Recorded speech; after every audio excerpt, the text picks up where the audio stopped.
Itu sebab saya marah dengan orang Putrajaya. Kenapa traffic light ke Putrajaya tu belok sahaja ke kiri sekiranya tiada kenderaan? Apa hal? Maknanya dia ajar kita langgar. Kalau merah tak apa, belok je kalau tak ada kenderaan. Baik tak ada traffic light macam tu. Saya try buat macam tu dekat Kuala Pilah. Kena saman. Kan? Jadi makna kata apa? Mana kata peraturan sepatutnya kena applicable to all, walau apa juga circumstances dia, semua kena patuh pada peraturan. Dan bila kita nak berjaya dalam hidup kita, 4 perkara yang tak boleh, 5 perkara tak boleh elak. Pertama, prosesnya panjang. Bukan tiba-tiba kita berjaya. Kan? Datuk Saiful pun bukan tiba-tiba je. Dia duduk kat kursi yang dia ada ni. Kita jangan petikai. Best lah dia orang. Duduk kat sofa depan tu. Kita duduk kursi koreh togak belakang kan. Kena faham. Yang duduk depan, tanggungjawab dia besar. Dia kena duduk situ keras sampai sudah. Kita kat belakang, orang balik, kalau balik pun orang tak perasan. Tanggungjawabnya kurang. Tu sebab saya cepat-cepat bangun tu. Sebab tanggungjawab besar kat situ. Saya terus berdiri kat sini, kurang sikit. Tak, beza. Tu sebabnya nak beritahu, jangan minta-minta jadi ketua. Susah.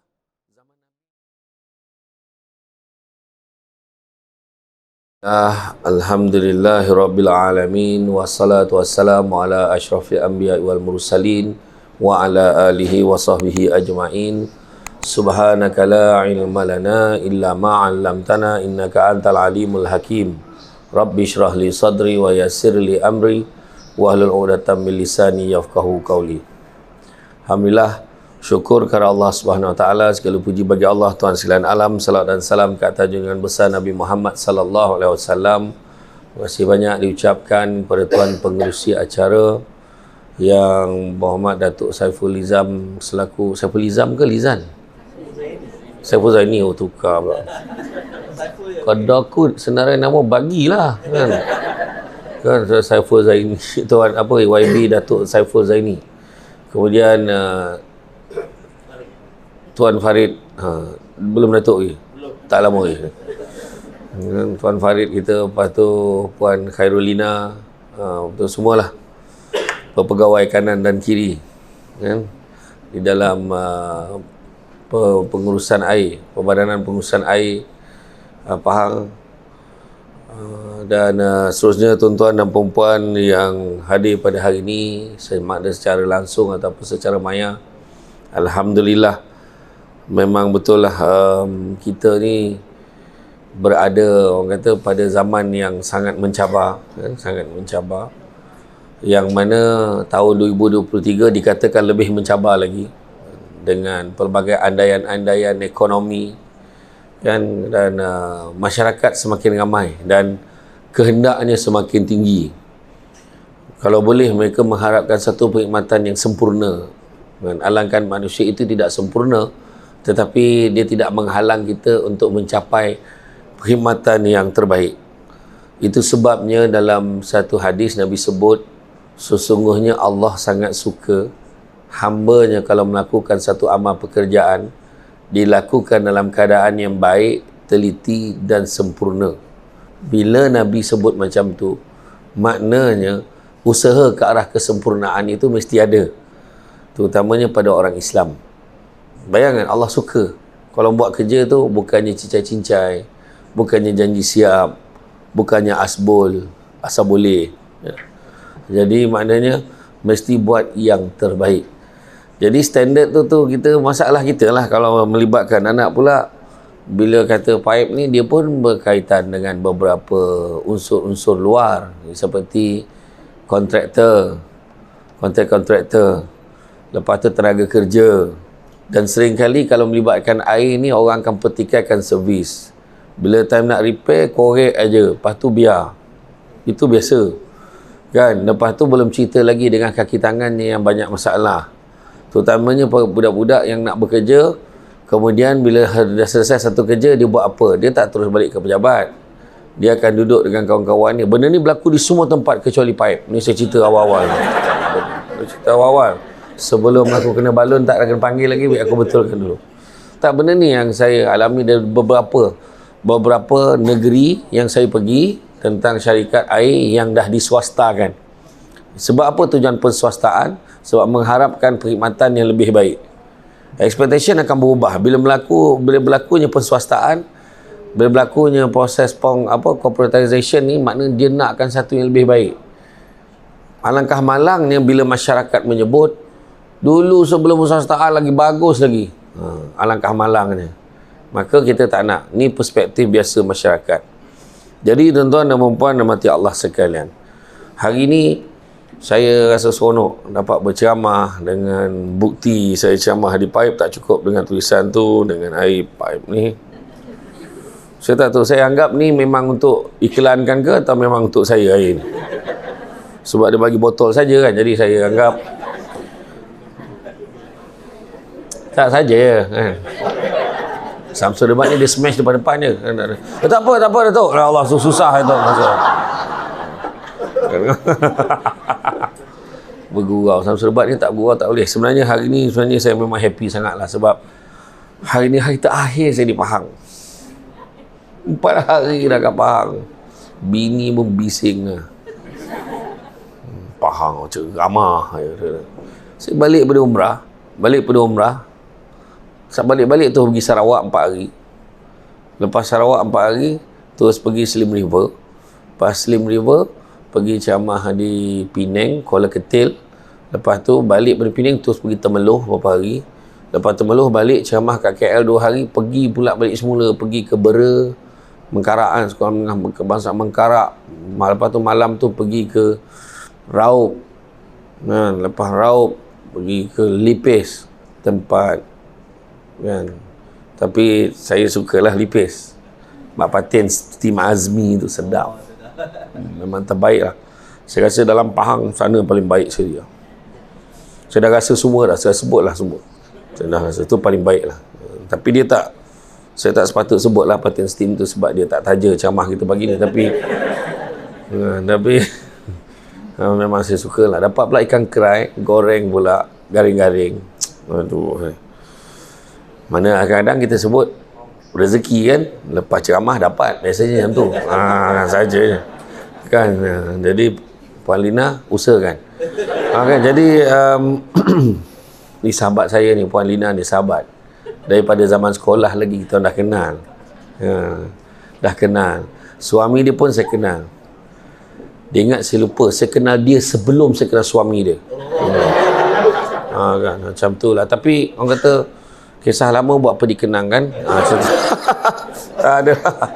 Sampaikan salam kat suami saja. Kan suami dia tanya dia macam-macam kan, bayar kan. Tak adalah tuan-tuan dan puan-puan sekalian. Sebenarnya kita ni masuk tahun 2023. Masuk 2023 ni cabaran yang paling besar adalah kita nak menjadi lebih baik. Menjadi lebih baik ni bercakap memang mudah, tapi melaksanakannya satu hal. Malahan ada orang dia selesa dengan apa yang dia ada. 2021, 2022, 2023 sama ya, dia kata sama. Sebabnya Dr. Fadilah Kamsah kata apa? Dia kata manusia bukan tak nak berubah, tapi dia tak nampak sebab kenapa dia perlu berubah. Dia rasa dia okey. Kau ni bawa lah berubah. Hamzah, aku okey je. Kau masalah kau. Dia marah orang lain pula kan. Tak boleh. Jadi sebenarnya kita ni kekayaan yang paling besar. Kekayaan yang paling besar adalah akal. Kemiskinan yang paling besar adalah bodoh. Keburukan yang paling buruk adalah terpesona pada diri sendiri, dan semulia-mulia perbuatan adalah akhlak yang baik.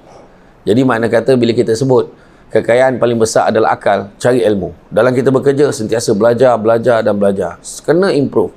Tiba-tiba ada sistem baru sampai, kena buatlah. Susah lah, leceh lah sistem ni. Tak, kena buat. Sekarang semua online lah, nak buat macam mana? Orang dah bayar pun nak online. Saya dulu punya takut lah, pernah sekali saya buat pembayaran online. Masa mula-mula sekali kita diperkenalkan dengan Maybank to You, CIMB Klik, dikenalkan dengan TAP Bank Islam. Macam kita buat kan, bayar. Sebenarnya kita tak tekan approve tu.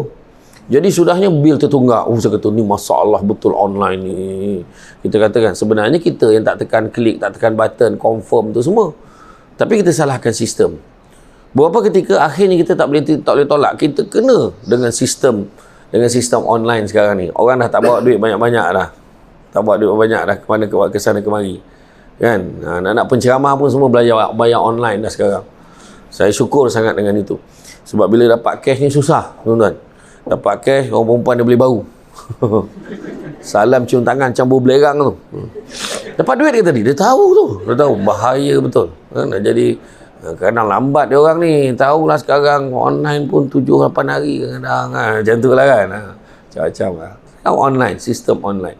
Siapa sangka shopping pun online. Nak pula bila berlakunya PKP, lebih lagi. Penceramah pun terpaksa sesuaikan diri dengan ceramah online. Tak pernah terfikir. Kuliah subuh, kuliah 2. Untuk makluman semua, PKP saya lebih sibuk daripada bulan yang lain. Waktu PKP. Saya ceramah, saya live 4 ke 6 ceramah satu hari. Saya memula tu problem juga lah kat rumah sebab line teruk kan. Dekat rumah kadang tengah cakap kan. Macam tu kan. Tiba-tiba hang kan dia tu kan. Kan. Lepas tu kan. Tu satu. Tu belum cerita line tak ada. Tu belum cerita kalau kita tengah live tu anak yang kecil tu keluar. Tinggal orang belakang kan. Macam-macam masalah. Tu belum cerita ke saya live untuk Kementerian Pengajian Tinggi, ceramah motivasi. Apa khabar semua? Assalamualaikum warahmatullahi wabarakatuh. Masa tu itulah telefon live, itulah telefon call. Menghadap sana lah, saya tekan, saya pun ceramah. Apa khabar semua? Pang 2 jam ceramah, kamera tak on. Bayangkan 2 jam ceramah cakap seorang. Orang Putrajaya cakap apa, tak start lagi ni. Macam-macam cabaran. Tapi kita kena biasakan. Kalau saya kata minta maaf, saya tak ceramah online, saya ceramah fizikal, maka 2 tahun lebih Samsul Debat jadi tak relevan.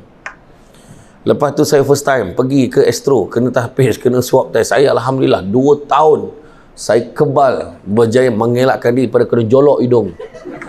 Saya cukup takut kena jolok hidung tu. Sampai kampung ke Astro, ada yang kena jolok hidung tu, saya kata minta maaf lah, carilah orang lain. Saya sanggup tak keluar TV. Biarlah tak keluar TV, asalkan jangan kau nodai hidung aku ni. Kerana Elio sudah lah pernah jolok hidung. Bayang, benda tu panjangan. Benda tu jolok, dia pergi mana? Saya cukup takut benda tu. Betul. Nampak Samsul Debat ni degur-degar ni. Tapi bukan berani sangat. Jadi masa tu tak adalah. Saya tak ambil lah yang tu. 2 tahun. Bayangkan. Tengok tak program Tazkirah malam Jumaat tu. Saya ambil dia Ustaz Arianto. Jadi apa khabar? Jangan lupa Tazkirah malam Jumaat. Orang tak ada. Teman-teman. Dulu biasa penuh. Kosong. Gelap depan tu. Memang takut betul dulu. Dengan COVID ni dulu kan. Lepas tu saya tak boleh elak. Bulan 3 tahun lepas, saya pergi umrah. Tak boleh elak. Akhirnya, hidungku mesti dijolok juga. Malam tu tak boleh tidur. Macam manalah dijolok hidung aku ni besok ni. Takut. Naik kereta, drive thru. Ada satu klinik dekat Serman 2 tu. Dekat Serman 2 klinik, dia boleh 24 jam. Malam tu dah boleh dapat dah result. Pergilah jolok hidung. Naik kereta, drive thru je. Ada nurse yang India tu daripada kereta boleh nampak. Dia rendah je. Dia kata, sudah, dia rendah aku dengan ini mau dia gadak ni sekarang ni. Saya kata tak boleh jadi ni. Kau turun, aku turun. Saya pun turun. Lepas tu dia pun bagi tahu. Ini kalau saya jolok ni mungkin rasa kurang selesa sikit. Kau janganlah cakap ni, kau jolok dah cepat ni. Aku dah takut dah ni kan. Dia jolok tu satu hal. Yang kau pusing-pusing tu kenapa? Aku tak faham betul lah. Menyeksa hidup betul. Kan macam tu arah kan. Alhamdulillah tuan-tuan. Alhamdulillah saya lepas pergi. Sampailah pertama kali. Tak habis-habis seminggu. Apa ni? Mak saudara saya yang uruskan tu, dia cakap macam mati kena jolok. Dia tak ada pun kan. Tapi di Mekah bagus. Sebab waktu nak balik, kita kena buat swab test juga. Tapi pakai Ailio je. Tu pun pakai Ailio. Dia macam ni je. Macam tu je. Khalas tu. Ya Allah, bagus betul. Usik bibir je. Colek bibir je. Tak payah buka pun. Tak sebab buka. Kalau buka pun, situ dia ambil. Alhamdulillah, semua negatif. Ada seorang sepupu saya, satu bilik dengan saya pergi umrah tu. Dia dah demam. Allah, dia test kat bilik test kit dia. Memang positif COVID. Sebilik dengan saya. Tapi dia pun negatif. Sebab colek bibir je kan. Tapi sampai di KLIA. Daripada hujung sampai ke hujung. KKM dah ready dengan batang panjang. Kena jolok lagi hidung. Alhamdulillah, satu flight positif. Kecuali Samsul Debat. Saya negatif. Tu dia cakap, mesti dia pembawa. Dah aku kena tuduh lah pembawa. Tak tahu lah tuan-tuan. Saya ni memang nasib tak baik. Asyik ada je kena tuduh kat orang. Orang lain yang kahwin, aku yang kena. Susah betul. Jadi, iya tu. Kan setiap tempat saya tunjuk tau. Saya tunjuk betul-betul. Orang ingat saya main-main. Saya tunjuk betul-betul. Saya tunjuk. Bukan saya kata apa. Nasib lah macam mana kan. Saya redha lah orang nak buat, orang cakap kan. Ni mana dia? Ni nampak dia. Gambar saya camah tu Gambar saya camah dekat bomba Jalan Hang Tuah. Dulu minat sangat beliau ni, tapi sejak ada kes dengan Ira terus boykot camah beliau. Masa bila? Ni satu dekat ni masa saya buat umrah itu kan. Perangai orang jantan duk camah hari-hari pasal kahwin, lah dia yang kahwin, tak gunanya jantan. Banyak ada saya balas ada yang saya balas dekat mesej tu. Saya tegur dia orang, saya kata janganlah kau ni cakap siapa ni, dia kata kan. Saya jawab balik dengan dia orang. Saya kata yang kahwin tu Samsul Yusof pula Samsul Debat ni, kau babit kan ni. Allahuakbar. Dia komen, oh iya ke, sorry Ustaz, salah info dia. Mana salah info, kau baca lah betul-betul. Ini zaman dia tau, memang zaman dia. Tapi nak buat macam mana kan. Tapi itulah dia. Dalam kerja kita pun kita kena hati-hati. Orang akan kaitkan kita macam mana pun kan. Kerjalah elok-elok, kerja rajin-rajin.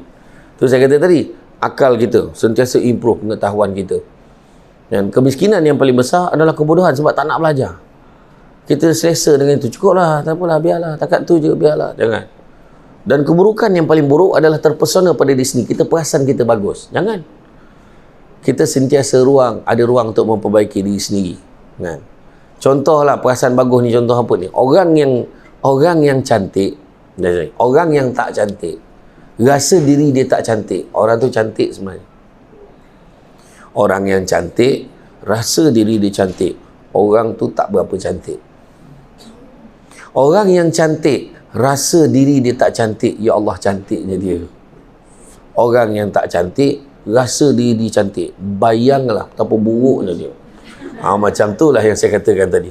Seburuk-buruk keburukan yang paling buruk adalah terpesona pada diri sendiri kan? Sentiasa merendah diri, sentiasa nak belajar, sentiasa rasa kita ada kurang. Maka dengan itulah kita cerita tentang integriti dan productivity. Apa maksud integriti? Jangan risau, penceramah kalau dia tanya, dia jawab balik. Saya ceramah dekat Kuala Pilah kan, saya tanya, apa maksud selawat makcik? Selawat, apa maksud selawat? Makcik-makcik yang tua ni menjawab tu. Nak ceramah lah, tanya pula. Dia kena marah. Aduh, dah kena balun pula aku ni. Makcik ni bukan kira. Masa saya ceramah untuk pusat aktiviti warga emas di Jempol, Negeri Sembilan kan. So masuk dalam dewan tu semua perempuan lah. Semua perempuan kan, lelaki tak ada ke? Menyaut makcik seorang. Lelaki habis mati dah. Saya 5 minit berhenti gelak ni, berair mata. Menyaut makcik tu. Kerana menurut kajian memang lelaki mati dulu kan, nampak macam mana? Kita kena redha lah kan. Kena redha lah. Jadi buat baiklah dengan suami. Suami bila-bila boleh mati. Buat baik. Jangan garang-garang. Ramai perempuan menyesal bila suami dah tak ada. Kalau saya tahu, saya jaga dia elok-elok. Tahu kau kan, dah tak ada baru kau menyesal. Iya, jaga baik-baik. Betul. Orang lelaki ni dia banyak memendam perasaan. Kadang-kadang dia simpan aja. Orang lelaki kena ingat, menurut ulama terdahulu, lelaki ni ibarat tulang yang lurus, wanita pula ibarat tulang yang bengkok. Macam mana pun lelaki tidak akan mampu meluruskan kebengkokan perempuan itu. Dia yang kena menyesuaikan dirinya dengan kebengkokan itu. Itulah dia, orang perempuan. Maka kalau orang lelaki membiarkan orang perempuan tu, maka kebengkokan tu akan merayau. Kita tak akan boleh buat apa-apa. So jagalah dia. Orang perempuan ni satu je, jangan khianati dia. Kan? Tapi orang betul. Orang lelaki ni sebenarnya dia bukan niat membohong. Tak ada. Manusia yang paling jujur menurut kajian adalah lelaki. Kau tengok ustaz yang macam doa tadi, suara macam keluar tak keluar je, apa ni? Kau nampak? Kan? Iya. Tapi cuma tinggal lagi, lelaki sering kali ditanya soalan yang susah. Ada tengok perempuan tak tadi ceramah? Kan susah soalan tu. Tak ada, mana ada, semua lelaki. Tadi tengok ni pakai tudung tu semua lelaki tu. Terpaksa. Kan? Betul ke saya gemuk? Macam mana tu? Soalan yang susah. Betul ke saya gemuk? Gemuk pun abang sayang. Betul lah gemuk. Tak boleh jujur, tak boleh. Itulah. Jadi bila cerita bab integriti ni dia tak mau macam tu dah. Integriti ni, apa maksud integriti? Integriti ni merupakan kalau ikutkan dia berasal perkataan integer, iaitu merujuk kepada struktur kekokohan binaan, kejuruteraan binaan bangunan. Jadi itu sebabnya kekokohan bangunan, struktur tu dikaitkan pula dengan organisasi. So kalau tengok maksud dia dari segi Kamus Dewan Bahasa dan Pustaka edisi yang keempat, maksudnya adalah kekokohan, ketelusan, kejujuran, kesempurnaan. Kejujuran, ketelusan, kekokohan, kesempurnaan. Itu adalah integrity. Kalau tengok dalam Kamus Oxford, maksud dia the state of being whole and undivided, bersikap menyeluruh dan tidak berbahagi-bahagi, tidak berpilih kasih. Maknanya mesti dijalankan dengan adil. Contohlah macam saya jadi panel temuduga ataupun Datuk jadi panel temuduga kan.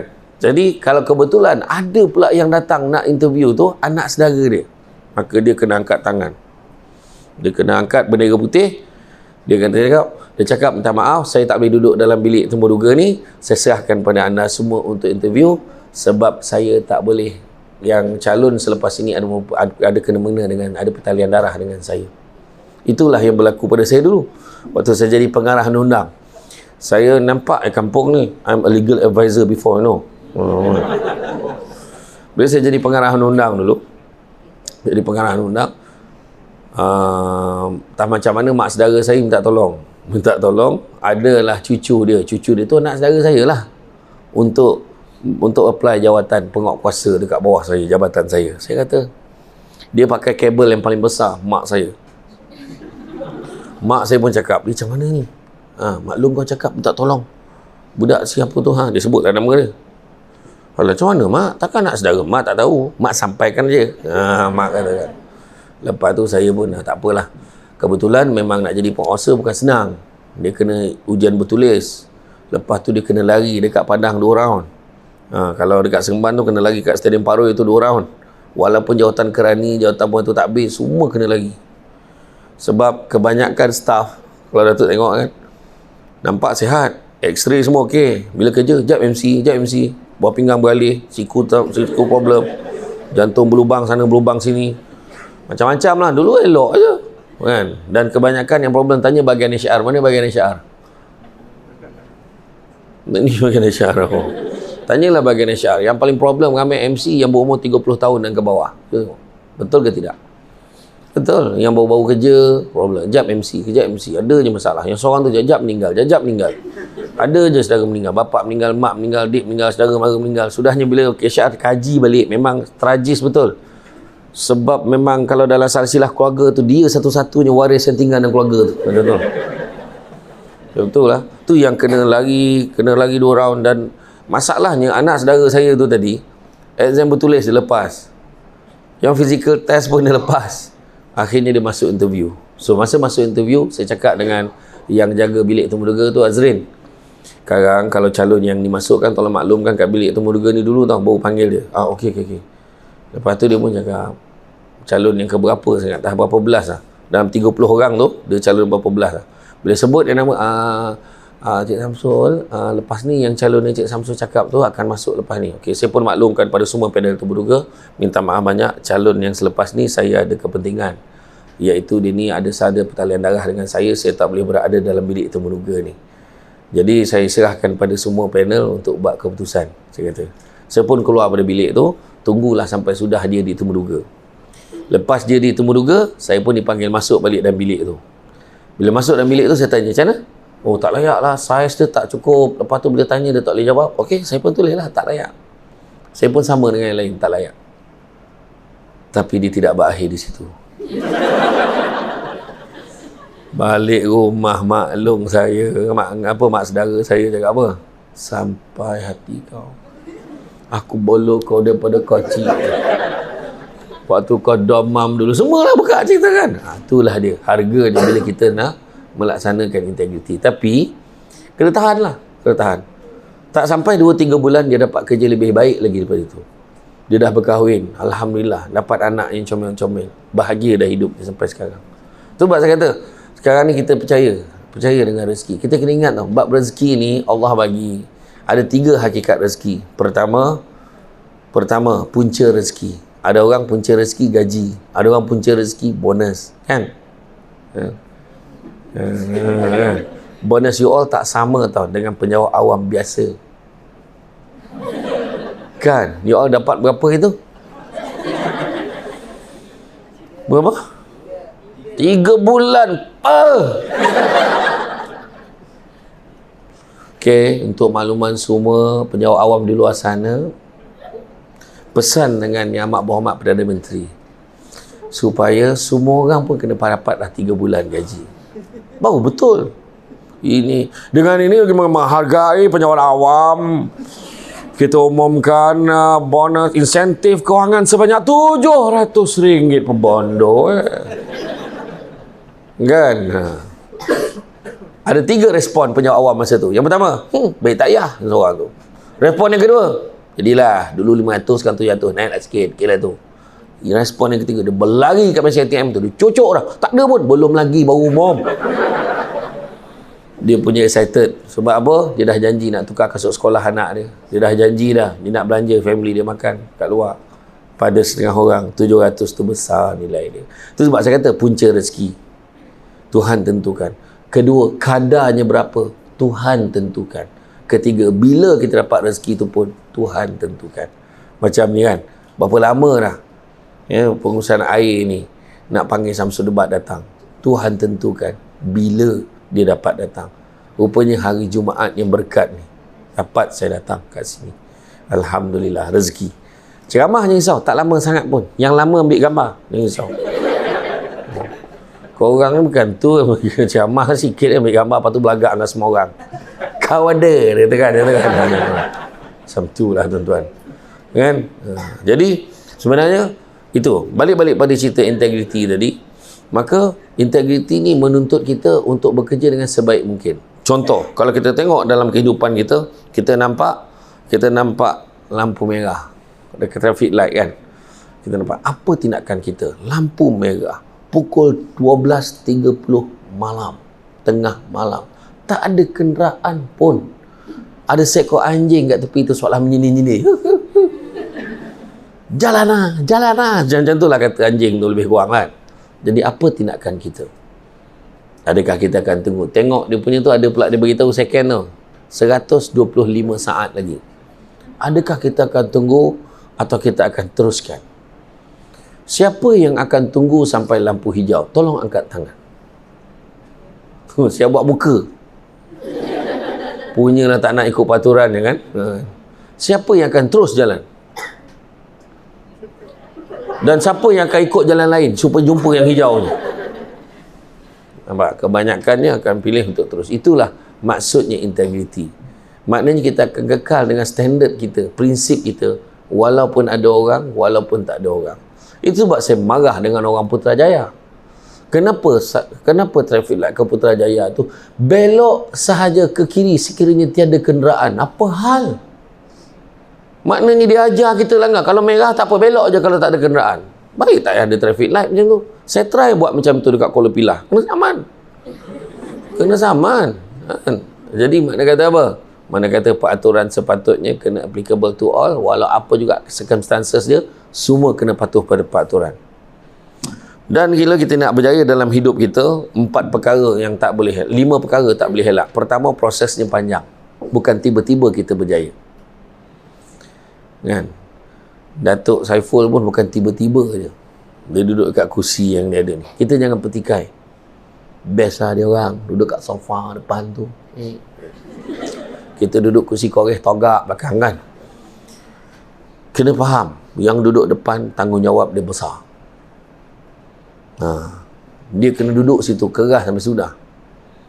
Kita kat belakang, orang balik, kalau balik pun orang tak perasan. Tanggungjawabnya kurang. Tu sebab saya cepat-cepat bangun tu. Sebab tanggungjawab besar kat situ. Saya terus berdiri kat sini, kurang sikit. Tak, beza. Tu sebabnya nak beritahu, jangan minta-minta jadi ketua. Susah. Zaman Nabi dulu, yang minta jadi ketua tak ada. Kalau kita tengok Khalid Al-Walid, Panglima Angkatan Tentera, dia pegang jawatan sebagai Panglima. Bila zaman Saidina Abu Bakar kata, wahai Khalid Al-Walid, cukup bagi orang lain pula jadi Panglima. Menitis air mata dia, gembira sebab dia tak perlu pegang amanah tu lagi. Datuk Saiful pegang ni bukan dia suka sangat, tapi dah amanah, dia pegang lah. Dan dilantik sebagai CEO. Kan? Nak nyebut yang tu pun takut. Kan? Betul. Tanggungjawabnya besar. Kalau apa-apa terjadi, menteri besar akan panggil dia. Kan? Dia tak panggil Samsul Debat yang ceramah tu. Kenapa tak ada perubahan pada dia orang? Samsul, why? Tak, dia akan tanya dengan, so, what happened, Saiful? Oh, dia tu kan. Dia tanya dia tu. Dia akan tanya dengan Datuk. Itu risiko dipersalahkan, dipertanggungjawabkan. So, jangan kita minta-minta. Kan? Jangan kita minta-minta. Itu sebabnya, belajar. Prosesnya panjang. Bukan tiba-tiba jadi Samsul Debat. Bukan tiba-tiba jadi ni Carolina ni. Bukan tiba-tiba dia duduk kat tempat dia sekarang. Dulu pakai baju kelabu macam tu je. Di sekolah macam tu kan. Selenga je dulu. Sama dengan aku lah. Betul. Kita orang tak sangka. Sekarang jumpa berapa puluh tahun Lebih berpuluh tahun dah. Suami dia saya selalu jumpa. Saya banyak bawa dalam ceramah saya. Cuba dalam ceramah saya kalau Lina perasan. Ada seorang rakan sama-sama belajar dulu. Kita orang dulu main bola, kena lawan sekolah projek. Sekolah dia sekolah projek bola sepak. Sekolah Semap Labu, sekolah agama lawan sekolah projek bola sepak. Malam tu sembahyang hajat. Ya Allah, berikanlah bantuan kepada kami ya Allah. Mudah-mudahan kami berjaya ya Allah, kata. Masa main tu, minit pertama kita orang dah skor. Bantuan Allah sampai 1-0, dia balas 11. 11 tak kesian. Dalam perlawanan yang sama, suaminya Fendi tu dengan keeper sekolah saya berlaga masuk hospital, berjahit kepala. Tapi tak tahu lah, saya ni tak tahu yang keeper tu berjahit kepala. Dia berlaga. Tu saya tak boleh lupa lah, memang ingat lah. Saya ingat last saya berbual dengan dia pasal cerita pasal akademi lah, saya ingat. Kan? Tak apalah, nanti kita cerita je lah. So, tak ada cerita yang bukan-bukan okay. Dan kecewa. Jadi, mana kata, pertama, prosesnya panjang, bukan tiba-tiba. Kedua, nak berjaya, kena ada komitmen. Semua orang kena bagi komitmen. Tak boleh, dia lah, aku ni ada ke tak ada sama. Tak, semua orang kena bagi komitmen. Datang kerja. Jangan ponteng. Ketiga, fokus dengan kerja. Jangan buat benda lain. Ni kau datang pejabat, dah mula dah tanya. Okey, gang. Dia ada 4 jenis pekerja dalam pejabat. Pertama, nama dia administrator. Masuk on time, balik on time. Tu administrator. Meja dia kemas, dia suka, dia tak suka, tangguh-tangguh kerja, dia nak suka siapkan kerja cepat, yang penting meja dia clear. Laci pertama apa, laci kedua apa, laci ketiga apa. Siapa usik barang dia tahu. Siapa usik barang aku, dia tahu. Administrator. Kedua, nama dia performance. Performance ni memang kerja memang gila bab satunya. Bos memang suka betul dengan dia. Gila bab satu tu gila babi kalau kau tak faham. Confuse bab satu tertanya kan. Aku cuba jaga bahasa aku depan Datuk Saiful ni. Jadi makna kata memang kerja dia tu memang dia ni masuk mungkin lambat sikit tapi dia balik lambat. Memang kalau batas meja tu bersepah, file tinggi-tinggi semua. Sebab dia ni jenis kerja deadline. Bos memang sayang dia. Kerja banyak bagi kat dia. Sikit dia. Tapi dia tahu, mana file aku bagi kat kau tu kat kaki tu. Yang tu kan dia tahu. Dia tahu yang mana, dia tahu. Yang ketiga, nama dia entrepreneurs, usahawan. Meniaga je kerja kat pejabat. Kau tengok. Siapa aku tahu kau dah ada target kau nak cakap siapa. Kau tak payah sebut. Tak payah tunjuk. Aku tahu kau. Dia kata, okey guys, tak beli tak apa. Tengok je dulu. Sampel ke saya dah mula sampai dah ni. Dah tahu kan? Okey. Yang ketiga. Dan yang keempat, nama dia followers. Iaitu ikut orang. Kau pergi tak ceramah tu? Kalau pergi sesama tau. Kalau tak pergi sesama. Dia tengok senarai nama siapa lagi pergi. Kau kena pergi juga kita sekali pergi pergi sekali Kan kalau kau tak pergi sesama. Jangan kalau aku tak pergi tiba-tiba kau pergi kan puas aku jawab seseorang kan. Jawab sesama. Macam tu. Dia sebenarnya ada macam-macam jenis pekerja. Yang penting fokus pada kerja kita. Yang ketiga, fokus. Yang keempat adalah kepatuhan pada peraturan dan undang-undang. Kita kena ikut disiplin. Tak ada disiplin kita tak boleh berjaya. Kejap datang lambat, kejap ni. Kenapa datang lambat? Hantar anak sekolah. Habis orang lain tak ada anak. Ataupun anak orang lain tak sekolah. Oh, dia orang anak-anak dia semua dia sekolah dekat sini je. Saya je sekolah jauh. Siapa suruh? Maknanya benda-benda ni sebenarnya kalau orang lain boleh datang awal, kenapa kita tak boleh datang awal? Kalau setakat 1, 2 sekali-sekala terjadi orang faham benda tu bukan ni disengajakan. Tapi bila dah hari-hari jadi macam tu, dia dah jadi sebagai sebahagian pada attitude, sikap kita. Dan yang kelima adalah keberterusan, ataupun selalu saya ceramah saya sebut istiqamah, ataupun Datuk Saiful sebut sebagai konsistensi. Kita tak boleh kejap okey, kejap tak okey, kita kena sentiasa okey. Jadi dalam memantapkan productivity, integriti kita, apa yang kena ada? Pertama, kita kena jujur, jangan menipu. Dalam kerja kena jujur, jangan tipu, jangan tipu claim. Datuk tanya, sekarang kau mana ni? Sekarang kat mana? Saya ada dekat site sekarang ni. Dekat site. Kenapa dekat site? Aku dekat site ni, kenapa aku tak nampak kau? Kan bohong. Selalu jadi macam tu. Janganlah nak bohong-bohong bos ni. Bos ni Allah bagi diri yang ke-6, ke-7. Saya waktu jadi pengarah undang dulu, entah kenapa, setiap kali saya sebelum nak pergi meeting, saya akan cakap dengan driver saya, kita singgah minum jap. Saya singgah minum, entah kenapa Allah bagi diri tu, tempat yang saya nak minum, mesti saya jumpa staff saya. Tak tahu kenapa. Yang best tu, budak-budak penguasa tu tengah minum tu, bila aku sampai, Assalamualaikum, salam bos. Kita dah sudah ada, air penuh lagi ni. Kan, apa yang kau nak takut? Kalau kau jujur je lah, baru nak minum bos, nak cakap je lah, apa yang kau takut? Apa masalahnya? Itulah isu dia kadang-kadang. So, jadi jangan tipu, jujur, jangan tipu klaim. Kita marah kat bahagian keuangan. Mana bahagian keuangan? Tak mengaku lah dah, mana bahagian keuangan? Angkat tangan bahagian keuangan. Ya, pasal yang kau suka sampai menongak, aku tanya bahagian keuangan mana, angkat tangan, mana bahagian keuangan? Oh, lelaki, wow.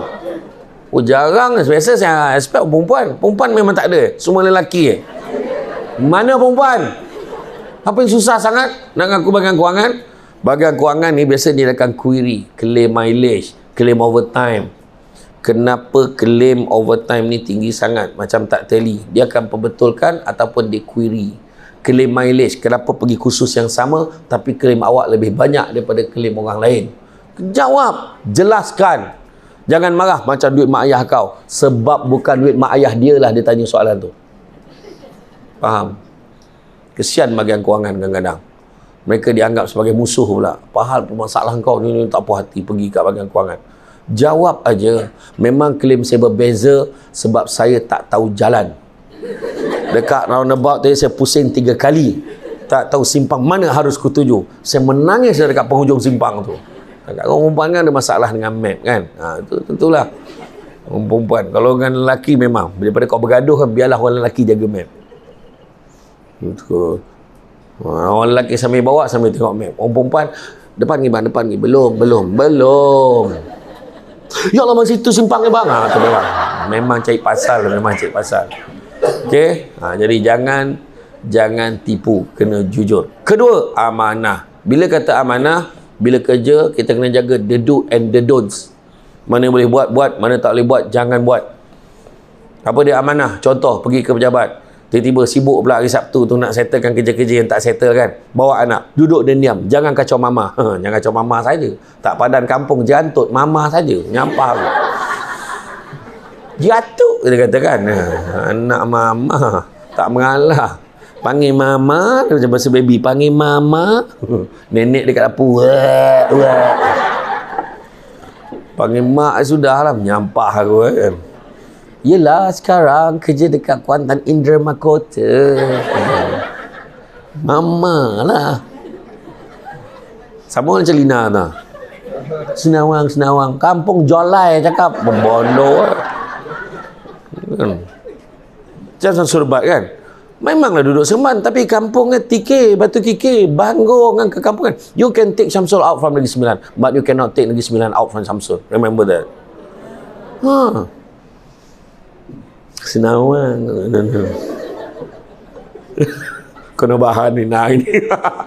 Dia pun pesan, Datuk lain kali jangan panggil Syamsul Bat ni. Tahu saya kena bahan. Tak adalah kawan-kawan kan. Tapi kan, kita cakap kan dengan anak kita kan. Duduk dan diam. Mama banyak kerja ni. Nak ambil kertas seorang satu. Nak ambil pen seorang sebatang. Kertas dengan pen tu paipnya bayangkan. Pejabat punya dah tak amanah. Kalau yang itu tak boleh jaga amanah, yang besar lebih lagi tak boleh jaga. Siap tanya tu, okey, ada tak siapa ada pen lebih, anak nak periksa? La ilallah, tak kau tak malu ke apa? Saya dah cakap dengan dia orang, tolong belajar dengan Pak Aib bab benda ni.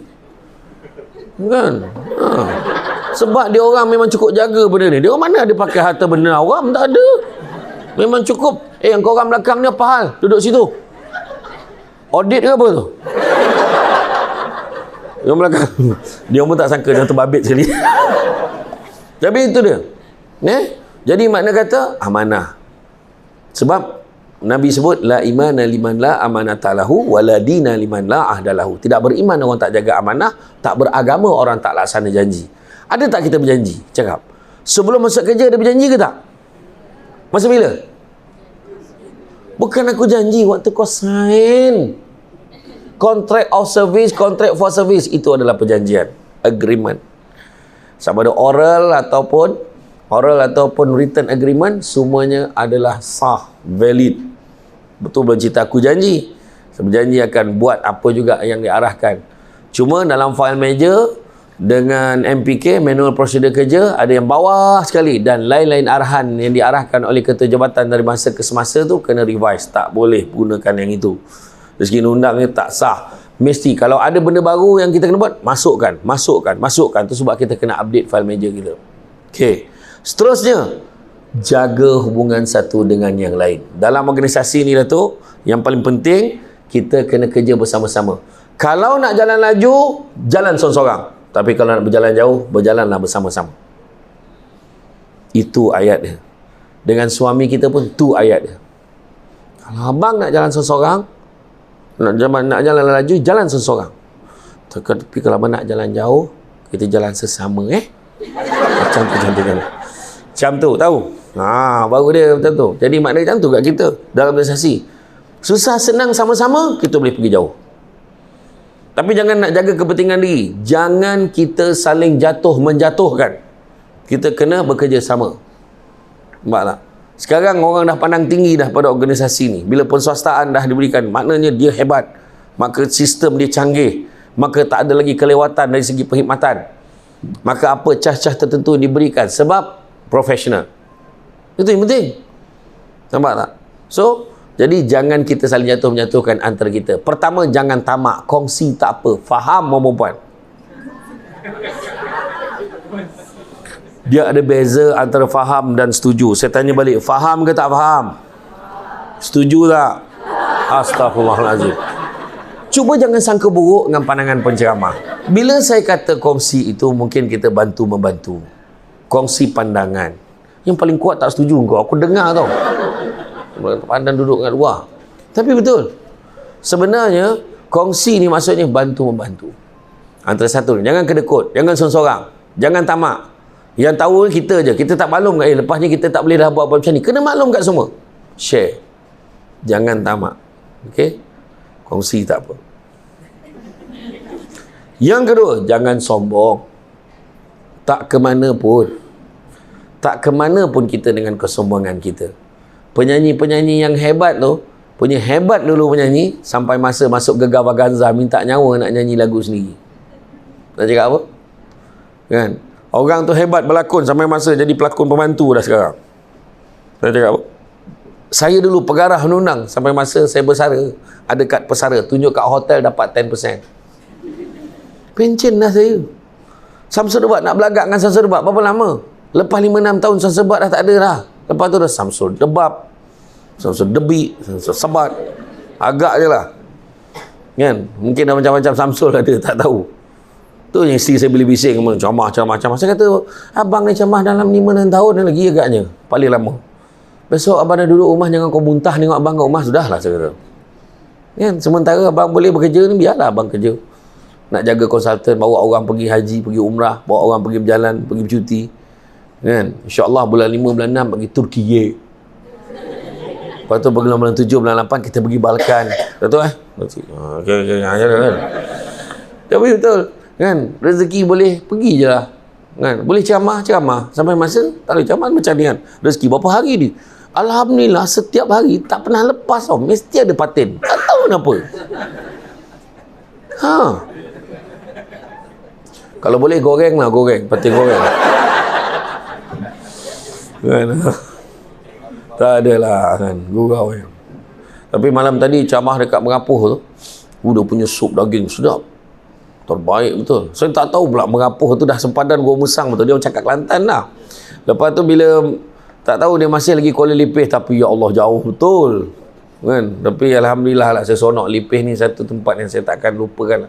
Saya pernah dulu bila waktu cuti, time set saya ceramah, saya bawa family pergi Lipih. Lepak kat homestay sebab nak bawa pergi makan ikan patin. Biar dia orang rasa apa yang makanan yang saya rasa sedap sangat tu. Biar dia orang rasa. Macam tu lah. Saya jenis macam tu. Kan, saya tak abaikan lah family saya. Biar dia rasa juga. Dan jangan bising-bising lah lepas ni. Tu yang kalau pergi Sarawak tu, kalau mi kolok, kena bagi dia orang rasa mi kolok tu. Jangan cerita. Kalau tidak, jangan cerita. Marah dia. Yelah sedap, makanlah seorang-seorang. Susah. Macam tu kan. Itulah keadaan. Jadi, mana kata, jangan kita sombong. Tak ke mana pun. Kan, sampai masa ni hebat macam mana pun. Hebat macam mana pun orang tu. Macam baru-baru ni, pilihan raya kan. Nak kata apa? Kan, tak ada siapa sangka kan. Siapa sangka? Kau pangkah ni kau tak nak dia. Kau pangkah ni kau tak nak dia. Dua-dua kau dapat. Nak cakap apa? Mana? Allah nak tunjuk. Nak cakap apa? Iya, jawatan ni sementara je. Kan? Datuk Saiful sebelum dah berapa jawatan dah dia pegang. Akhirnya sampai ke sini. Lepas ni tak tahu pula ke mana lagi dia akan pergi. Mana tahu? Kan? That's why kita ni jangan sombong. Apa juga yang Tuhan bagi, terima sebagai satu amanah. Yang ketiga, jangan dengki. Dengki bahasa Melayu, bahasa Arabnya hasad. Punya teruk di Malaysia ni dua-dua pakai. Hasad, dengki, dua-dua pakai. Kan? Jadi jangan dengki. Tahu tak dengki ni macam mana? Kalaulah seseorang itu dapat kegembiraan, kita tak rasa apa-apa, maknanya dengki dah ada. Contoh, kawan kita dapat pergi umrah, kita tak rasa apa-apa, dengki dah ada. Kawan kita dapat naik pangkat, dengar dia naik pangkat, dengar lah tadi, tak rasa apa-apa, confirm dengki. Dah ada dengki. Dengar dia beli kereta baru, yalah sekarang ni senangnya buat loan, tak susah pun. Okay, dengki dah ada. Nah, dengar dia naik pangkat, dengar. Macam tu lah. Kan? Ada je anak dia dengarnya PX dapat semua baguslah. Tak rasa apa. Makna dengki dah ada. Dengki dah ada tanpa sedar. Tapi kalau dengar-dengar dia naik pangkat, tak apa dijilat dia bos tu, confirm dengki, confirm. Dengar-dengar dia beli kereta baru, tak mana dicuri duit tu, confirm dengki. Dengarnya anak ni PX dapat semua macam anak seorang pandai, confirm dengki. Patutnya macam ni. Dengarnya dia dapat naik pangkat, dia ke ya Allah senang kan minta tolong dengan dia. Best lah dia naik pangkat, boleh minta tolong dengan dia. Betul senang. Kan? Dengar dia beli kereta baru, ya ke ya Allah dia tu dah lah rajin tumpangkan orang naik kereta dengan dia. Besok dapat kita tumpang kereta dengan dia, tapi isi minyak bawa tidur. Happy. Nampak? Dengarnya anak dia dapat PX dapat semua alhamdulillah. Ada juga anak-anak staff kita yang pandai-pandai kan, alhamdulillah. Syukur. Happy. Dengar-dengar dia kahwin, alhamdulillah. Dah sampai dah jodoh dia. Kan ada lagi. Itulah pakcik yang tu lah, yang umur 85 tu. Kenapa? Dia kahwin. Biarlah dia kahwin. Dia kan dah lama hidup seorang. Kau tak dengar habis cerita ni. Kenapa pula? Bini dia umur 25. Laki 85, bini 25. Tak terangkat ke ni? Orang perempuan dengan tak jaga mulut tu cepat ni. Malam pertama mati tu. Cuba elok saya cakap. Kan? Cuba sangka baik. Alhamdulillah dapat isteri yang tegak-tegak boleh jaga dia. Macam tu kan. Kalau tak puas hati sangat, tanya perempuan tu. Dik, nak tanya apa yang kau gemar dengan Abang Haji tu? Umur dia dah lah banyak. Macam mana saya nak cakap dia ni romantik, dia penyayang. Makan kan, dia selalu suapkan saya. Tapi, kalau suap tu, dia suap, tapi ke telinga pergi. Jadi, abang tu telinga. Sini. Lepas tu candlelight. Tengah hari candlelight kan. Tu alau lalat tu kan. Lepas tu kan, setiap kali saya marah, dia tak pernah balas balik. Dia ada pakak, tak terangan nak balas. Contoh lah kan. Tapi dah dia suka. Terima je lah. Macam tu ya tuan-tuan.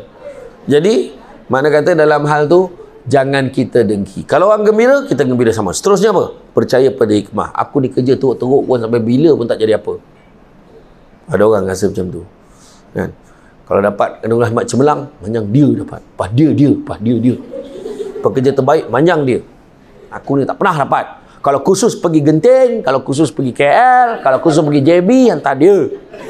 Kalau khusus kat Gambang, hantar aku. Dia kata contoh lah. Contoh. Cara gelak ni biasa berlaku ni.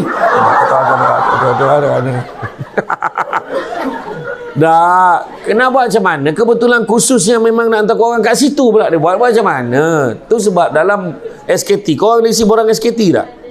Borang SKT khusus, janganlah kau salin member kau punya. Kenalah buat khusus apa ini perlukan. Tulis betul-betul. Baru HR tahu nak hantar you all gimana. Macam tu lah. Kita kena percaya pada hikmah. Okey, aku tak pergi khusus jauh-jauh. Eloklah aku boleh balik rumah awal. Hikmah. Nampak tak? Aku mungkin tak naik pangkat, tapi Tuhan bagi aku apa? Aku sentiasa bersama dengan suami aku. Menjawab, yes, nampak tu. Kita tak naik pangkat, tak apa. Allah bagi rezeki lain. Allah bagi rezeki anak pandai. Macam-macam. Percaya pada hikmah. Tanam tabu di tepi rumah, cabut ubi sampai ke akar. Kalau hidup membaca hikmah, selaut garam terasa tawar. Jadi kita takkan kecewa walau apa juga keputusan yang dibuat oleh organisasi. Itu je. Malah saya bercuti pergi. Kalau pergi berjalan, yang tu dia dapat pergi. Tak kisah. Jangan risau. Kalau dah rezeki kita berjalan, ada juga. Jangan risau. Jangan risau. Itu semua ada rezeki Tuhan bagi lebih baik. Mana kita nak? Contoh macam, ada ke APC dekat sini? Ada juga ke dapat APC? Anugerah Mak Cemerlang? Tak adalah. Kalau dapat anugerah pun, kita tak adalah kecewa. Sebab apa? Mungkin Tuhan tak bagi anugerah tu, tapi Tuhan bagi apa? Bagi anak, walaupun tak ramai, tapi anak tu penyayang. Ibu ni nampak tak sihat ni. Ibu dah makan ubat ke belum? Allah, dapat anak macam tu. Dapat suami pula penyayang. Sayang.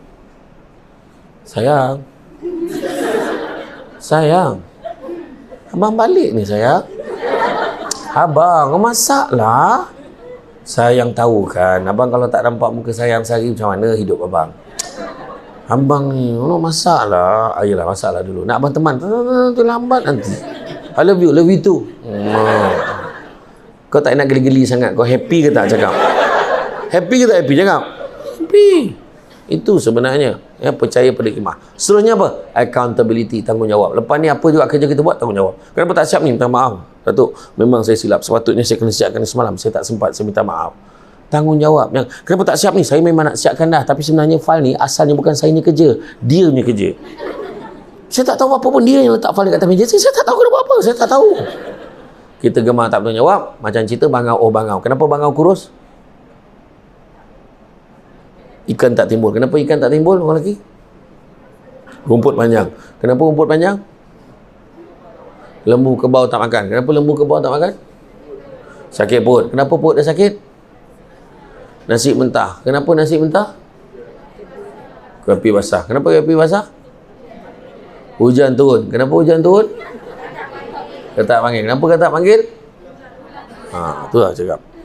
Jadi, Datuk kalau kita tengok, kita patut bangga kan, sebab staff ni dia hafal lagi lagu tu. Saya saja test tadi tu. Berkerut-kerut muka dia. Lepas ni apa dia katakan. Aduh, beri-ria menjawab. Tak, cuma lagu tu nak ngajar kita jangan gemar menyalahkan orang lain.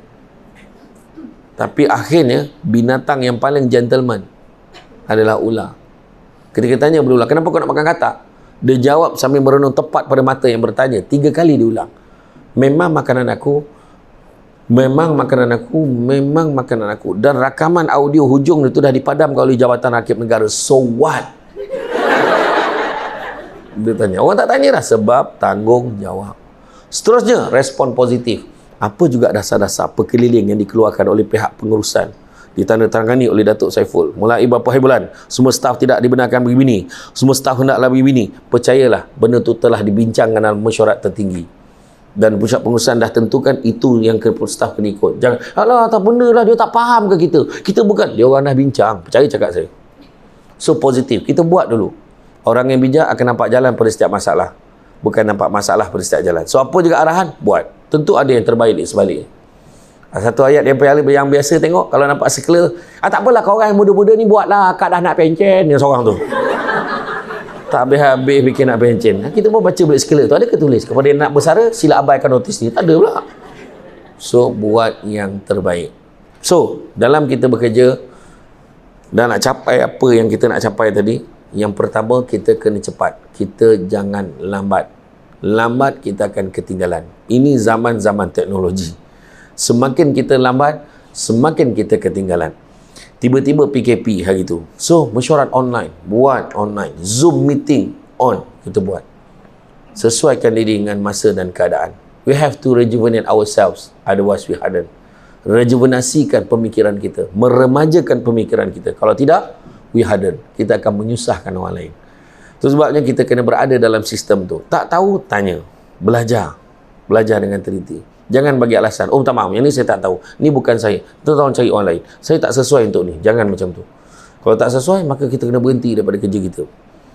Hari ni kita nak cari orang yang multitasking. Yang multitasking ni seseorang yang boleh melakukan 2-3 pekerjaan berdasarkan profession dia tu. Jangan ingat maka dia jadi motor takbir, dia hanya perlu siapkan surat dia. Jadi dia hanya buat ni. Tak, dia kena buat semua perkara kalau boleh. Sebab itulah kehendaknya pada Alaf 21 ni, memang itulah dia yang diperlukan. Kan? Jadi kita jangan bagi alasan. Dan biasanya yang multitasking ni, yang ada masalah sikit orang lelaki. Orang lelaki memang ada problem sikit multitasking kalau nak buat dalam masa yang sama.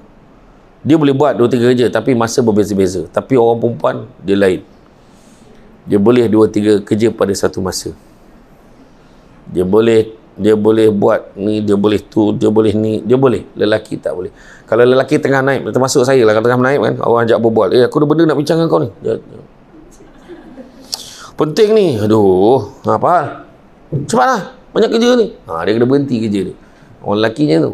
Orang perempuan lain. Saya tengok PA saya kat pejabat tu, dia sambil menaik, telefon bunyi ni, kawan tengah gosip kat belakang. Dia boleh tu, tak. Halo, mana ada, pandai lah kau. 3 dalam 1 dia boleh buat tu. Dia boleh buat. Itu sebab orang lelaki tu tak boleh lawan orang perempuan. Macam orang perempuan lelaki lah, kalau buang sampah, bang, tolong buang sampah tu. Dia buang sampah, duduk, dia boleh. Pasal tak? Dia buang sampah, dia duduk. Dia buang sampah, dia akan buang sampah dekat bekas itulah yang dia akan buang, walaupun dekat sinki tu ada sampah-sampah lain, itu luar bidang kuasa. Tu orang lelaki tu. Abang, yang ni sampah ni kenapa tak buang? Kau ni banyak cerita lah. Tadi aku buang, kau tak nak cakap. Dia masalah dia. Orang perempuan tu beza lelaki dengan perempuan sebenarnya. Kan? Beza lelaki dengan perempuan. Tu sebabnya orang lelaki kalau pergi pasar raya, dia tak biasa. Pasar raya tu dia akan asing. Sentiasa asing pasar raya ni kat dia. Mana tepung? Problem. Orang perempuan, walaupun hari pertama pembukaan pasar raya tu, dia seolah-olah dilahirkan di sana. Kau bayang tak? Dia tahu apa dia nak cari. Dia capai dia, serap. Dah ada membership card. Macam bila kau buat? Oh, dahsyat betul orang perempuan ni. Itu dia. Kan? Kita kena terima lah kehebatan orang perempuan. Okay, yang kedua, kita kena hadir pada semua peluang yang ada. Ada seminar, ada kursus datang untuk enhance our knowledge. Cantik Teluk pantainya landai, tambat perahu tepi kuala. Biar buruk kain ini dipakai, asalkan penuh ilmu dia dah ada. Seminar-seminar, pergi. Ada peluang, datang. Jangan pilih penceramah. Apa yang dia bagi tu, kita kena datang. Hari ni ramai yang musuh kat bawah tu, tak dapat naik. Sebab dia nak datang khusus ni, terhad. Hanya untuk beberapa orang je. Jadi kita kena terima. Kena kita buat lagi lah. Ada lagi beberapa perkara yang saya nak share sebenarnya. Maknanya kena buat lagi lah. Dalam 2-3 seminar lagi. Lagi satu boleh buat team building. Team building untuk nak tautkan hubungan antara satu dengan yang lain. Rambut sama hitam, hati lain-lain. Itu masalahnya. InsyaAllah. Saya bukan cakap saya buat tu, tapi macam itulah. Kan? Jadi makna kata kita kena hadir. Jangan ponteng kerja. Boleh datang. Berapa ramai orang yang ambil cuti sampai ke rumah, kalau aku tahu baik aku kerja. Berapa ramai orang macam tu. Kadang-kadang kita bercuti untuk benda tak ada apa-apa. Saya yang paling pantang staff saya bila tak cuti tu, urusan di bank. Apa masalah kau? Sampai kau kena bercuti, kau bentangkan paper kat depan Gubernur Bank Negara ke? Sampai kau kena bercuti. Wahal pergi bank nak sign loan je. Nak sign agreement aja, ataupun nak uruskan keluar duit je. Tak sampai 2 jam pun urusan tu. Kenapa nak ambil cuti? Itu masalah dia. Kan? Itu sebabnya kalau kita tambah, kita bagi anugerah-anugerah tertentu pada staff setiap tahun. Pertama, anugerah markah pencapaian peribadi dia tu 90 ke atas, bagi sijil. Kedua, tak pernah punch card merah. Tak pernah MC tahun dinilai. Tahun tu 2020 dapat CJ sebab tak pernah MC. Masa tu muntah darah pun kerja. Kau pergilah balik, dah muntah darah dah ni. Nanti tak dapat CJ. Macam tu lah. Kan? Lepas tu, tak pernah punch card merah. Sepanjang tahun, tak pernah punch card merah. Anak pun tanya, bah, tak pernah punch card merah, maksudnya apa bah? Maksudnya abah kau tak pernah lambat. Biasa tengok abah lambat ni, ada caranya. Hajar betul bapak. Dah lambat dia ajar pula budak tu. Tapi bukan sinilah, tempat lain. Sini sekarang semua mana dah pakai macam ni, semua pakai thumbprint kan. Pakai. Oh, scan. Sekarang pakai yang terbaru, pakai iris mata ni. Skren pun boleh masuk. Sebab yang pakai ibu jari tu ada yang boleh ambil pisau tu, dia kopek kulit dia ni, dia letak dekat pemadam tu. Dia minta kawan dia tolong scan kan. Sanggup tu. Allah. Punya datang je lah kau azab-azabkan diri kau. Kenapa? Kau tak boleh datang sudah lah. Paling senang sebenarnya punch card ni pun hapuskan je lah. Biar staff ni tak tertekan. Dia rasa pressure bila punch card ni. Saya bila saya pencen, benda yang paling saya lega punch card lah. Tak ada sibuk nak kenyang. Kau tindak dengan kau kelang kabut pagi-pagi kan. Orang perempuan lah. Orang lelaki relax ya. Perempuan. Bangun lah. Siap lah. Aku berapa dia? Mama dah lambat dan cepat. Sampai kat sekolah. Mama, apa dia? Kasut tak ada. La ilaha illallah. Kenapa kau tak pakai? Betul tak? Pernah berlaku tak? Pernah berlaku kan? Betul. Orang perempuan sebab orang lelaki dia kalau kena hantar anak apa semua, dia memang dengan iman. Dia relax. Tenang. Dah siap semua. Dah, beg semua tak ada tinggal. Dah, jom. Itu orang lelaki macam tu. Ni ya. Betul, kita yang kena uruskan masa kita. Betul tak? Okey, hadir. Ketiga, kita kena apply. Apa yang kita belajar, kita kena apply. Benda baik, kita kena buat. Benda yang tak baik, kita kena tinggalkan. Keempat, mantapkan pengetahuan kita. Kalau boleh sambung belajar, sambung belajar. Seterusnya, kelima, profesional. Jangan campur aduk peribadi dengan kerja. Time kerja, kerja betul-betul. Time rumah, profesional betul-betul. Balik rumah, urusan kita dengan rumah tangga. Dekat pejabat, kerja betul-betul. Ini sampai kat pejabat. Hello. Yang ingat telefon rosak hari ni. Tak call pun. Tak usah lah. Time kerja kau kerja je lah. Mang, ni nak tanya betul ni. Malam ni pasal malam mana? Senang nak plan. Apa kau teruk sangat kau nak plan pergi pasal malam tu? Dah siap senarai dari Senin pasal malam mana, Selasa pasal malam mana sampai Jumaat kan? Tak payah, relax je. Balik kamu decide. Dah. Waktu kerja-kerja betul-betul.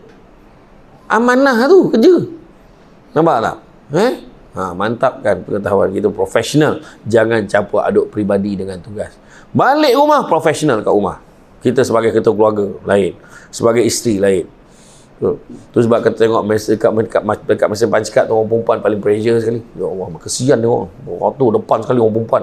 Mungkin sama je kat depan. Beratur. Siap sound orang lain beratur. Memang orang lelaki dia lambat sikit tak apa, dia dah biasa, dia tenang, dia dah ada alasan. Tak apalah, ramai orang kita minum dulu. Sampai ke bawah, lambat balik memang kerja banyak. Orang lelaki dia sesuaikan diri dengan keadaan kan? Jadi balik rumah profesional. Jangan bawa perangai kita dekat pejabat. Kita CEO kat pejabat, kat rumah jadi ketua rumah tangga lain pula. Assalamualaikum. Salam. Abang nak balik? Takkan pun nak pergi, buta.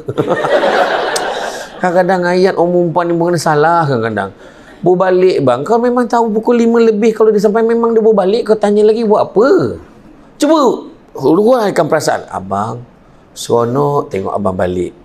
Ayat penyata. Dia tanya, balik bang? Tak, abang nak pergi. Abang nak minum apa? 20 tahun kahwin, kau tanya nak minum apa? Kau ambil lah kan cuti kos apa dekat dapur tu buat pula. Dia marah lah tu. Semua perasaan. Abang seronok tengok abang balik. Tengok abang pun tahu mesti abang lapar kan? Nampak? Dia perasaan. Tengok abang pun tahu mesti abang lapar. Suami pun sayang. Tadi memang abang lapar. Tapi bila tengok muka isteri abang ni, langsung hilang lapar. Abang macam tahu dia tak masak ni. Apa kau tak masak? Dah. Alah gurau je lah, masak. Contohlah kan. Profesional kat rumah bermesra-mesra lah, tak ada masalah. Kemudian, apa yang kena ada? Seterusnya juga, apa yang perlu ada adalah iltizam, buat kerja bersungguh-sungguh untuk dapatkan hasil yang terbaik. Output ni. Ikut bidang masing-masing. Kalau bagian kewangan, kira betul-betul. Buat penyerta betul-betul. Siapkan report betul-betul. Yang bekerja, bekerja betul-betul. Yang submit claim, submit betul-betul. Mana submit, jangan tipu-tipu claim. Bagi data yang tepat. Supaya dia menggambarkan organisasi kita. Menipu tu tak menggambarkan organisasi kita. Satu lagi, jangan dilayan kontraktor-kontraktor luar yang cuba mencari habuan dengan kita ni. Kan? Dia memanglah kita kawan-kawan memang semua mengaku kawan-kawan. Tak usah. Jaga maruah kita. Nak pula nak raya Cina ni. Tak ada limau ke tahun ni? Kalau nak tanya kau tokek tu, faham? Jangan kau minta. Sedangkan dekat Kuantan tu berlambak atau tepi jalan tu kau boleh beli murah je. Kenapa kau nak jatuhkan maruah kau? Disebabkan oleh senipis kulit limau.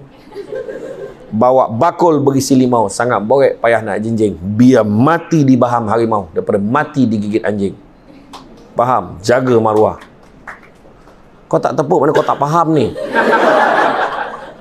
Maksudnya jaga maruah. Jangan kau layan. Sebab saya dulu bila kerja agensi penguasaan, memang terbabit dengan kontraktor-kontraktor ni. Dia masa tu lah nak bagi limau, nak bagi angpau, nak bagi itu, nak bagi ini. Tolong jangan terima. Sekali kita terima, sampai pencen dia pegang kita. Selagi kita kerja, dia pegang. Kita nampak muka dia pun, alamak, dulu aku pernah ambil duit dengan dia ni, takkan aku tak tolong dia? Contoh, aku pernah ambil limau, tiap-tiap tahun makan limau, kenyang dah, bencik dah buat aku makan limau dia ni. Biar mati di baham harimau daripada mati digigit anjing. Maksudnya mati tu hormat lah. Mati kena baham harimau. Ya ke? Besar ke harimau tu? Wih, besar juga. Ya? Ni kena gigit anjing, melupuk-melupuk, langsung mati. Berbondo. Biar dia maruah, kita kena jaga. Tahu? Kemudian apa? Organize, susun atur strategi untuk berjaya. Dan yang terakhir sekali, letakkanlah niat yang baik. Bila niat yang baik, ingat yang baik-baik, fikir baik-baik, buat yang baik-baik, mudah-mudahan Tuhan balas yang baik-baik. Ingat, kita bekerja, jangan sibuk nak kerja kaya. Sebab kerja kaya sampai bila pun, percaya cakap saya, semua staff yang ada di sini, minta maaf saya nak cakap. Kalau you all kerja kaya, dengar jangan kecil hati tau. Saya terpaksa cakap ni. Okey, termasuk tu. Okey. Saya kena cakap, terus terang cakap, you all tak akan kaya. Nampak ada muka kecewa. Ya, tahu, tak cakap, tahu. Dia tak, bukan. Sebab kaya itu sendiri subjektif.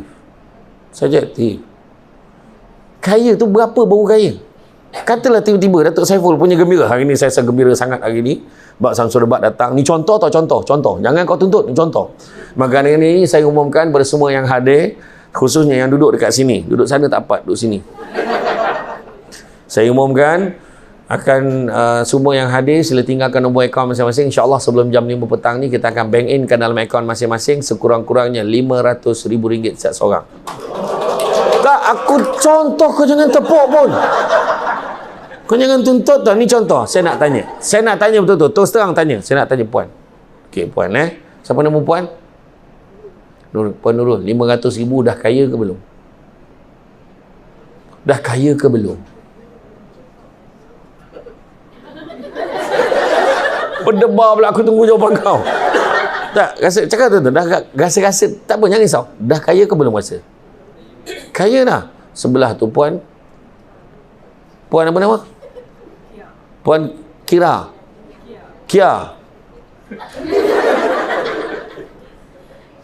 Orang lain buat gaya macam ni, bukan saya dia. Astaghfirullahalazim, tak baik betul. MC. Puan Kia, rasanya dah kaya ke belum? Belum. Okey, saya tanya orang lelaki. Encik apa?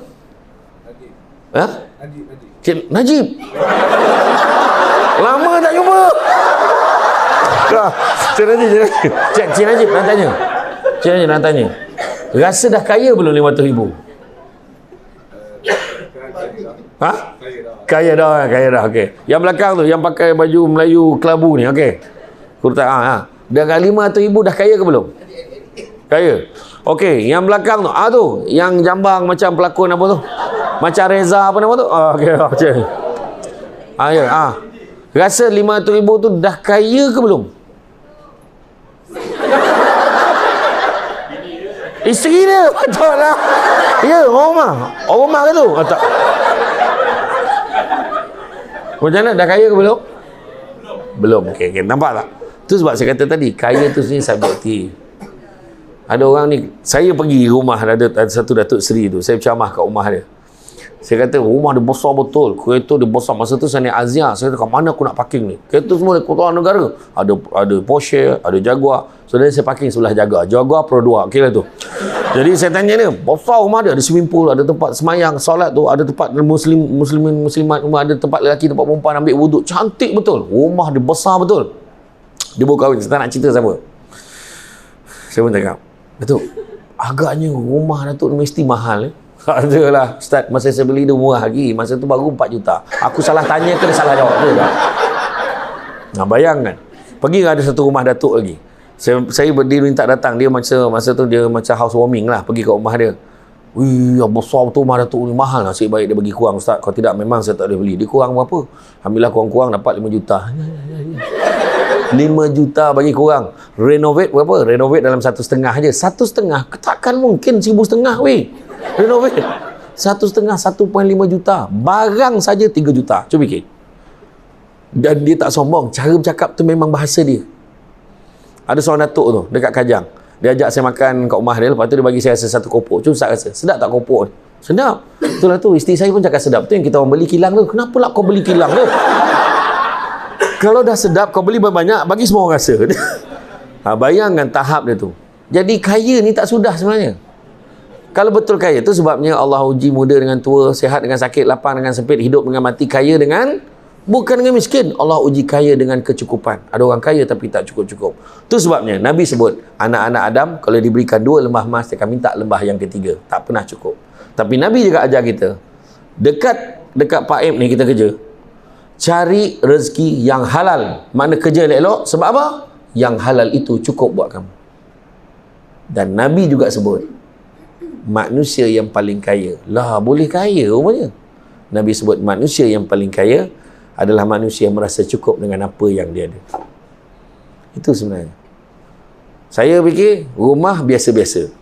Kita ada kenderaan. Paling kaya bila bawa family kita pergi ke mana-mana. Itulah paling kaya. Apa gunanya? Duit banyak, berjalan sana sini, ceramah sana sini, tapi tak sempat jumpa anak bini. Contoh. Iya. Tapi pada orang perempuan kan, kadang-kadang ada orang perempuan syek-syek sini. Orang nak bercuti, nak pergi sana juga, pergi sini juga, pergi sini juga. Biarlah kita pergi tempat yang biasa. Yang penting adalah kebersamaan.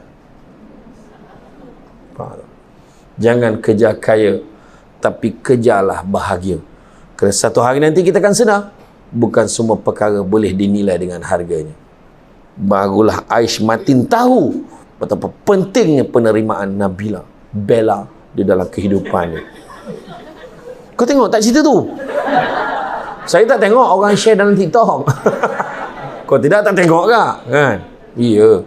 Sebenarnya bahagia tu yang lebih penting. Dan dalam kita bekerja, satu je. Bila kita bekerja, kejarlah keberkatan. 7 tanda keberkatan rezeki. Pertama, sikit rasa cukup, banyak boleh kongsi. Pertama. Faham?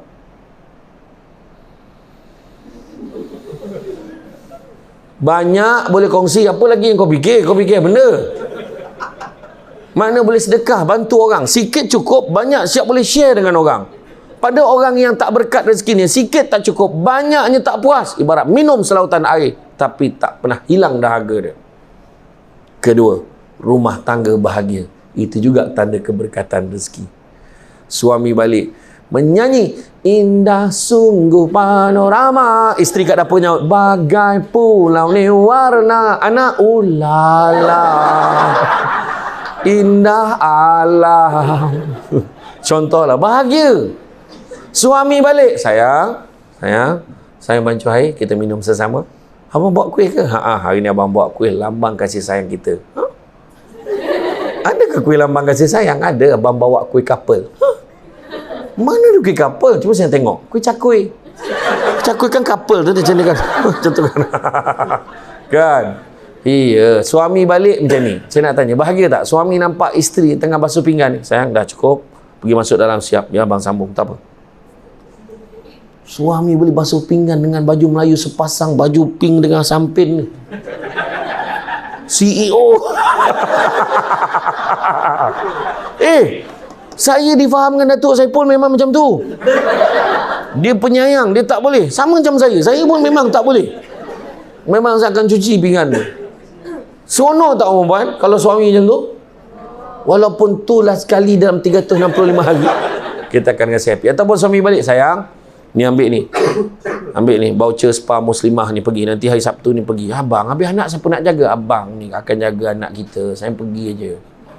Nanti saya boleh ni, cuci rambut. Lepas tu pedicure, manicure, massage apa semua, pergi je. Abang, susahkan abang aja. Tak susah mana pun, abang booking je, kau bayar lah sendiri. Kurang asam ni jantan. Abang ni, tak adalah, abang dah bayar dah. Happy tak?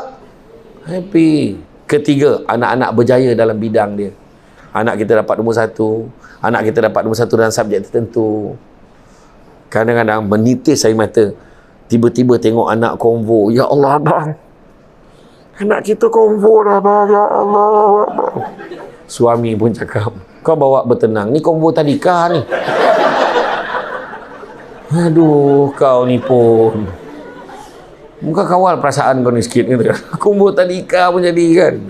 Yang keempat, suasana tempat kerja, suasana masyarakat, kejiranan. Kita senang dengan orang, orang senang dengan kita. Itu pun tanda keberkatan rezeki. Kelima, apabila kita mudah melaksanakan perintah Allah, mudah nak solat, mudah nak puasa, mudah nak sedekah, mudah nak buat baik, mudah nak tolong orang, itu juga merupakan tanda keberkatan rezeki. Keenam, apabila rumah kita seringkali dizarahi tetamu, itu juga tanda keberkatan rezeki. Buat kenuri-kenara selalu, panggil orang datang, itu tanda keberkatan rezeki. Orang datang rumah ni tak termasuk yang tin shopping, itu tak termasuk. Tu kau yang order, faham? Jadi makna kata yang kau bagi jamu makan dan sebagainya. Dan yang ketujuh, tanda keberkatan rezeki adalah apabila segala doa kita mudah dimakbulkan oleh Allah SWT. Itu juga tanda keberkatan rezeki. Akhirnya nak beritahu, hidup kita ni, kalau nak bahagia dengan kerja kita, pertama, jangan sibuk tengok apa yang orang ada sampai terlupa apa yang kita ada.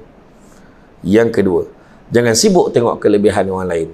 Tengoklah kekurangan orang lain. Dengan tengok kekurangan orang lain, kita akan lebih bersyukur dengan apa yang kita ada.